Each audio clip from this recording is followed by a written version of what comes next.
Hi guys, I'm Nisarg and this is my entry for the Creality Eco-Friendly Union 2022. Plastic bags and containers are one of environment's biggest pollutants ever. And what happens when we use a cutter or a knife to cut open one of these and open it? So what happens is that most of the times they tend to be useless since they cannot be closed and they end up choking our roads and our sewers. So what can be done to reuse these bags? Currently, we have a few options like rubber bands or these plastic clips, but what they do is they reduce the size of the contents that can be stored inside it. So let's see what my take on it is. So what I have done is that I have taken this filament bag.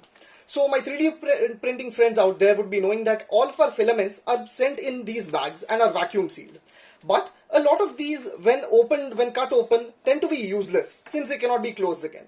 So what I have done is I designed this and printed this on my Ender 3 V2.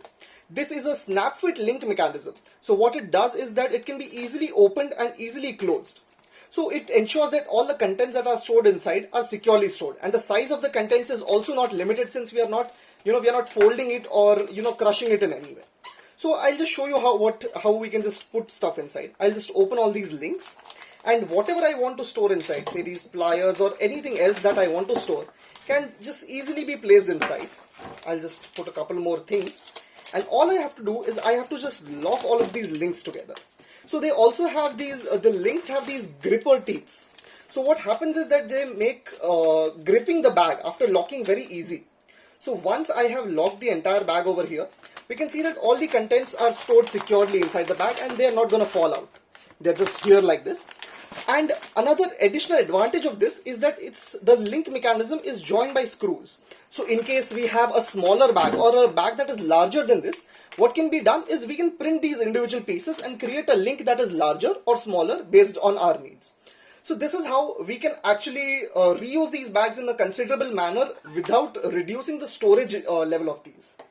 So now the main idea that I had was I got this idea because of looking at so many filament bags that are not resealable. So I think the role of Creality in this would be to sensitize more users about how we can reuse these bags instead of just throwing away. I think any advice that I would like to give Creality would be to to make sure that instead of giving bags that are just cut open, they can give us resealable bags. So something like this would not be necessary. In case something like that is necessary and say they have to provide us with bags that cannot be sealed, information about such locking mechanisms and the similar ones that are available online would be very good. So that is all I would like to say. I hope you like this. Thank you very much.